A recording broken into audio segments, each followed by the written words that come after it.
class 7 social studies teacher. As you know, we are studying chapter 2 classic of the Muslim world. Now we will continue the reading from the page number 9. Page number 9 दोबारा से start करेंगे अपनी reading को और explain भी करेंगे हम इस चैप्टर को again. The Masnavi in the Persian Masnavi means a special style of the poetry. Persian में फारसी में पर्शियन का मतलब है बेटा फारसी लैंग्वेज जो होती है उसे हम इंग्लिश में पर्शियन कहते हैं. तो फारसी में मसनवी का मतलब होता है एक अलहदा या एक ख़ास स्टाइल की शायरी. Similar to the couplets, the Persian books mentioned above the were mostly written in this style. फारसी ज़बान में ज़्यादातर इसी स्टाइल के अंदर नज़में लिखी जाती थी. The name of the most famous work by the मौलाना जलालुद्दीन रूमी. अच्छा, इस तरह की जो पोयम लिखने में एक ख़ास नाम है, वो बहुत मशहूर एक लिखने वाले हैं जिनका नाम है मौलाना जलालुद्दीन रूमी. उनका सन पैदाइश 1207 है, 1207, और उनका तारीख़ वफ़ात जो है यानी जिसमें उनकी डेथ हुई है वह है 1273. इज़ द मसनवी मानवी but the usually it is simply called the मसनवी. अच्छा बेटा, मसनवी के बारे में मैं आपको ये बता दूं कि मसनवी उस नज़म को कहते हैं जो कि राइमिंग वर्ड से रिलेटेड हो, जिसकी आखिरी लाइंस हमारी राइमिंग हो यानी काफिया वाली हो, जिनके आखिर में जो अल्फाज हों वो एक जैसी साउंड देते हों.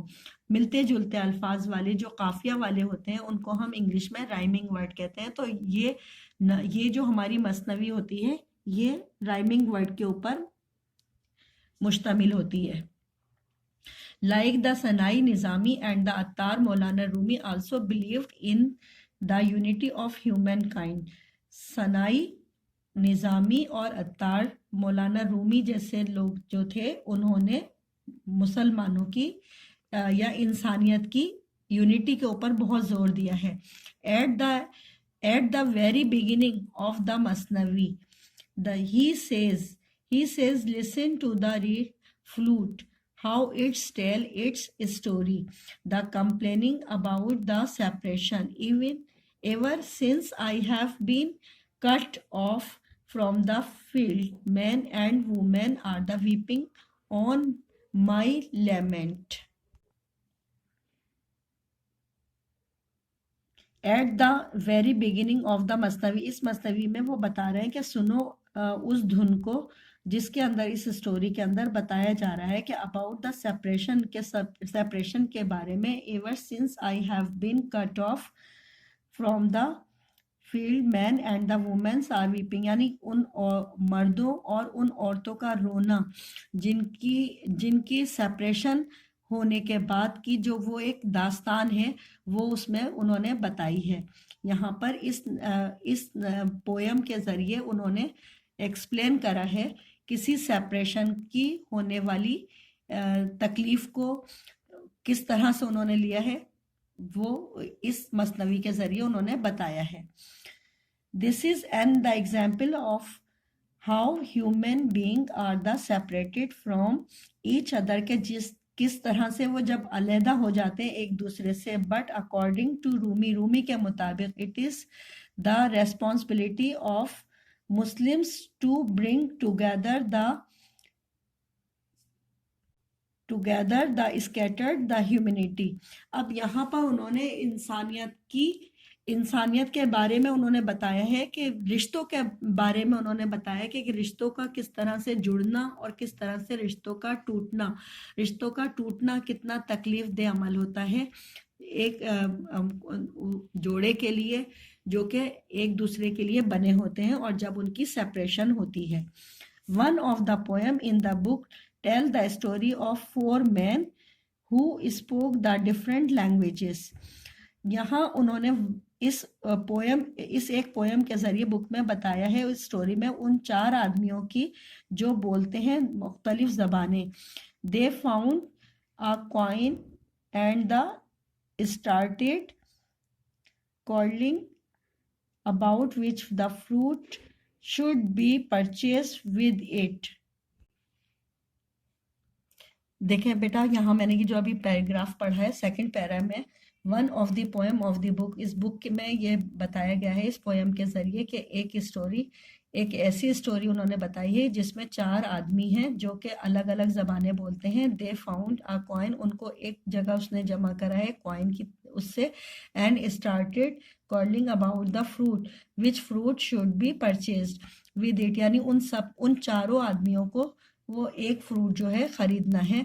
रूमी कहते हैं if only there was a man who knew all 4 languages, यानी वो कोई एक आदमी हो जो जानता हो वो चारों जबानें, and could have told them, जो जिसके जरिए वो उस that they were naming the same fruit, यानी वो अलहदा अलहदा ज़बानें बोलने वाले शख्स हैं। फ्रूट तो एक ही है लेकिन 4 अलहदा ज़बान वाले आदमी उस एक फ्रूट को 4 अलहदा तरीके से बयान कर रहे हैं, यानी उसका नाम कोई कुछ ले रहा है, कोई उस फ्रूट का नाम कुछ ले रहा है। यानी कहने का मकसद ये है कि जैसे यहाँ पर उन्होंने एक फ्रूट की एग्जाम्पल दी है, इसी तरह से उन्होंने मुसलमानों को इस्लाम भी एक पैगाम देता है। According the Rumi, Islam provide the greatest opportunity to unite all humanity. According to the Rumi, Islam provide the greatest opportunity to unite all humanity। अच्छा, अब इस्लाम जो हमें एक फराहम कर रहा है, ये एक बड़ी ज़बरदस्त यानी बुनियाद जो इंसानियत को मुत्तहिद करने की है। यानी इस्लाम जो है बहुत एक अपने अंदर एक बहुत बड़ा ये ख़जाना रखता है कि वो सिर्फ खाली मुसलमानों को मुत्तहिद नहीं कर रहा बल्कि ह्यूमैनिटी को कर रहा है। ह्यूमैनिटी का मतलब है इंसानियत। इंसानियत के अंदर सिर्फ मुस्लिम लोग नहीं आ रहे बल्कि उसके अंदर क्रिश्चियन भी आ रहे हैं, उसके अंदर यहूदी भी आ रहे हैं, उसके अंदर मुसलमान भी आ रहे हैं, उसके अंदर जो भी मजहब से ताल्लुक़ रखने वाले हैं वो कोई भी इंसान उसके अंदर शामिल हो सकता है। तो इस्लाम जो है वो एक ऐसी ग्रेट अपॉर्चुनिटी फराहम करता है इंसानियत को मुत्तहिद करने की। क्या यानी 4 अलहदा ज़बानों को बोलने वाले आदमी किसी एक फ्रूट को जब वो ख़रीद रहे हैं, तो उन्होंने यहाँ पर एक मिसाल दी है कि चाहे वो कोई भी बोलने वाला ज़बान से ताल्लुक़ रखने वाला इंसान हो, इंसानों को एक होना चाहिए, इंसानियत को एक होना चाहिए और अपने दिल में हुकूकुल इबाद के ज़रिए एक दूसरे का ख्याल रखने की जज्बा होना चाहिए। यहाँ उन्होंने अपने इस पोयम के ज़रिए उन्होंने ये एक मैसेज कन्वे किया है तमाम इंसानों को, ह्यूमैनिटी के, ऑल ह्यूमैनिटी के लिए। अब हमारा अगला पैरा है fiction. In Muslim culture longer work were often the written collectively. One generation of writer would start a story which would then continue for several centuries। यानी मुसलमानों की जो सकाफ़त है, मुसलमानों की जो रिवायत है, उसमें बहुत लंबे अरसे तक काम करने वाले जो थे वो लिखते रहे हैं किसी एक जनरेशन के बारे में। वुड स्टार्ट आ स्टोरी, उन्होंने स्टोरी स्टार्ट लिखनी शुरू की है और सदियों से वो स्टोरीज हम सुनते चले आ रहे हैं, पढ़ते चले आ रहे हैं उन स्टोरीज के बारे में। This was the probability because Muslim believe that the story of their nation, उनकी उसमें कौमियत के बारे में, which started with the advent of the Prophet Hazrat Muhammad sallallahu alaihi wasallam is also ongoing. There is yet so much more to come। अब यहाँ fiction से मुराद वो थोड़ी स्टोरी हमारी होती हैं जिन फिक्शन का मतलब है बेटा, जैसे हम शॉर्ट स्टोरी होती है ना जो हमारे छोटे, एक तो हमारे बड़े लिखने वाले बड़े नॉवेल्स होते हैं, बड़ी स्टोरीज जो होती हैं वो हमारी नॉवेल्स कहलाती हैं। और जब हम उन स्टोरीज को छोटी उस पे लिखते हैं, कम पेजेस के ऊपर लिखते हैं, तो वो हमारी शॉर्ट स्टोरी फिक्शंस यानी अफसानचे कहलाते हैं। उसको हम अफसानचे का नाम भी देते हैं, उर्दू में अफसानचे या अफसाने का नाम देते हैं। तो यहाँ पहले हम जो अफसाना पढ़ेंगे वो है अलिफ लैला द अरबियन नाइट्स। ज़्यादातर ये स्टोरीज हमारी अरब से रिलेटेड हैं। Have you heard the stories of the Aladdin magical lamp.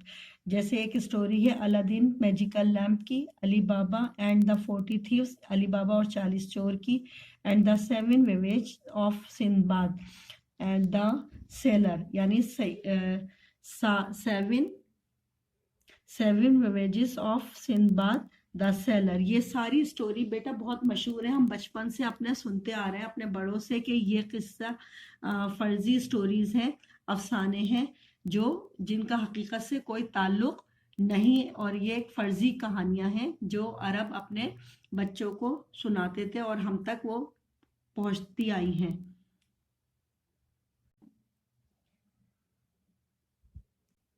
किताबुल Hind indica, यानी इस किताब को इंडिका भी कहा जाता है किताबुल हिंद के साथ। In the previous classes you have read about the Abu Rehan al Biruni. Abu Rehan al बैरूनी बेटा एक बहुत मशहूर सैय्यद थे और उनका ताल्लुक ये था कि उन्होंने ये किताब लिखी थी किताबुल हिंद इंडिका पर। उनका सन पैदाइश 973 था और 1048 उनका डेट ऑफ डेथ है। द ग्रेट स्कॉलर, वो एक बहुत मशहूर स्कॉलर थे, who accompanied Sultan Mahmud Ghaznavi to South Asia. जब सुल्तान महमूद गजनवी साउथ एशिया में यानी जनूबी एशिया के अंदर आया था, and the research the religion, और उसने मजहब की रिसर्च करी थी, and the customs of the peoples there, और वहाँ के जो रहने वाली सकाफत थी, जो कल्चर था उसका, उस पर उसने रिसर्च करी थी। ही रोड द किताबुल हिंद, तो किताबुल हिंद लिखी गई थी, तो उस वक्त ये किताब लिखी गई थी, उन्होंने ये किताब किताबुल हिंद लिखी थी। Sometimes called the Indica in the west, मगरिब में इसे इंडिका के नाम से पुकारा जाता है या कहा जाता है, याद किया जाता है। It was one of the earliest encyclopedias about the South Asia, इसको सबसे पहली भी कहा जाता है, इंसाइक्लोपीडिया की पहली किताब भी कहा जाता है साउथ एशिया की। And its peoples al Biruni even the learn Sanskrit, और अल बैरूनी ने बल्कि संस्कृत जबान में भी अपनी किताब लिखी। ब्राह्मण स्कॉलर्स एडमायर्ड, जो ब्राह्मण एक कौम होती है हिंदुओं की, एक ज़ात है जिसको ब्राह्मण कहते हैं, ब्राह्मण स्कॉलर उसको उसकी एडमायर्ड करते हैं उस किताब की। So much that they called him और the sea of the knowledge, यानी मालूमात का समंदर जिसे हम कह सकते हैं। विद्या सागर इसका के नाम से इसे पुकारते हैं, कौन? ब्राह्मण स्कॉलर जो है। यहाँ हमने किताबुल हिंद के बारे में पढ़ा कि किताबुल हिंद लिखने वाले कौन थे, एक बहुत बड़े स्कॉलर अल बैरूनी थे। अब हमारी अगली किताब है अल कुरान फिल तिब, the canon of the medicine, जो कि मेडिसन से रिलेटेड है। अबू अली इब्न सीना 980 इनका सन पैदाइश है, 1037 इनका तारीख़ वफ़ात है। Who is called the Avicenna in the west, मगरिब में इनको एविसीनिया के नाम से भी पुकारा जाता है। वॉज अ फ्रेंड ऑफ अल बैरूनी, वो अल बैरूनी के दोस्त थे। And one of the greatest Muslim scholar of all time, और उस वक्त के अपने ज़माने के एक बहुत बड़े स्कॉलर थे। His name is still regarded as the symbol of his highest knowledge in the medicine and the crater on the moon, यानी उनका नाम जो है वो हमेशा यादगार रहेगा एक निशानी के तौर पर, एक बड़ी अजीम मालूमात के लिए मेडिसन में। And the crater on the moon, and a crater on the moon has also been named Avicenna in his honour, उनके एजाज में उन्हें जो नाम दिया गया वो एविसीनिया का नाम दिया गया। His most famous work was अल कुरान फी अल तिब, यानी उनका जो एक मशहूर काम है, जो बहुत मशहूर, वो है अल कुरान फिल तिब, यानी कुरान के ज़रिए से जो उन्होंने इलाज किया। और the canon of medicine, in this book he describe most of known disease of his time and the listed their उन्होंने यानी अपनी बहुत सारी जो बीमारियां थी उन्होंने बहुत सारी बीमारियों का और उन बीमारियों का इलाज के बारे में उन्होंने अपनी इस बुक के अंदर लिखा है. The book was so important that it was translated into many different languages. और उनकी वो किताबें जो हैं बहुत अहम है और मुख्तलिफ ज़बानों में ट्रांसलेट की गई हैं अराउंड द वर्ल्ड, पूरी दुनिया में.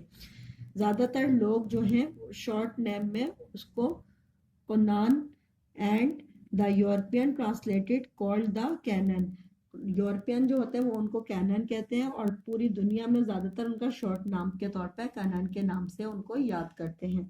यहाँ बेटा मैंने अब आपको बू अली सीना और अलबेरूनी के बारे में आपको इसमें बता दिया है. आज आपका ये वाला चैप्टर मैंने कंप्लीट करा दिया है तकरीबन. इसकी बाकी जो ये लास्ट पैरा रह गया इसकी भी आप घर पर अपने रीडिंग कर लेंगे. अच्छा, इसी की जो फिल इन द ब्लैंक्स हैं और इसके ट्रू एंड फॉल्स हैं वो मैं आपको करवा रही हूँ. उससे भी आप अपनी कॉपी पर क्वेश्चन तो मैंने आपको इसके सिर्फ 2 ही करवाए थे. एक क्वेश्चन नंबर मैंने आपको इसका 3 करवाया था, एक क्वेश्चन नंबर मैंने इसका 4 कराया था आपको. क्वेश्चन नंबर 3 और क्वेश्चन नंबर 4 के बाद आप इसकी फिल इन द ब्लैंक्स भी अपने पास फिल करेंगे. Dash was the historian who wrote a complete history of the world in 7 volume. 7 volume में जो ये इसकी हिस्ट्री लिखी गई है दुनिया में वो लिखने वाले इब्ने खल्दून थे. तो यहाँ पर आप क्या लिखेंगे? इब्ने खल्दून.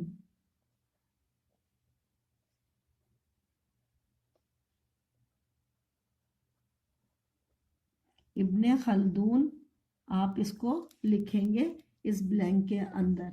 यहाँ पर ये कंप्लीट करने के बाद अब आप ब्लैंक नंबर 2 पर आ जाएं. The most popular fiction of Muslim classical literature is, जो बहुत ज़्यादा मशहूर फिक्शन स्टोरीज में है वो है अलिफ लैला. क्या है? अलिफ लैला.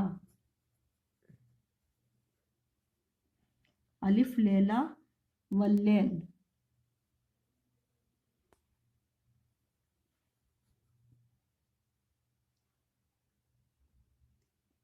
वल्लैल. अलिफ लैला वल्लैल आपकी द ब्लैंक्स नंबर 2 में आ जाएगी. फिर उसके बाद ब्लैंक नंबर 3 है. फिर ब्लैंक नंबर 3 है Firdausi wrote a long poem about the king of the ancient Persia called dash. तो इसमें आप लिखेंगे शाहनामा. शाहनामा इसके अंदर आ जाएगा. शाहनामा ब्लैंक नंबर 3 में. The lines of the Saadi are written on the entrance to the dash of UN building in New York. Hall of न्यूहॉर्न कहलाता है. क्या कहलाता है ये? Hall of nation. Hall of nation कहलाता है हमारा ये इसके अंदर. यानी लाइन्स ऑफ द सादी ने जो लिखी है वो इंटरेस्ट में हॉल ऑफ नेशंस कहलाता है. UN building in the New York, जो न्यूयॉर्क में जो बिल्डिंग है वो क्या कहलाती है? Hall of nation. फिर उसके बाद डैश आखिरी है हमारा. Was one of the earliest encyclopedia about the South Asia and the its peoples. जो अलबेरूनी की जो किताब थी किताबुल हिंद, उसके बारे में यहाँ बात हो रही है कि Kitabul Hind was one of the earliest encyclopedia, यानी पहली किताब कहलाई जाती है, समझी जाती है जो साउथ एशिया में के लोगों के लिए यानी लिखी गई है. अच्छा, यहाँ ये फिल इन द ब्लैंक्स आपकी हो गई.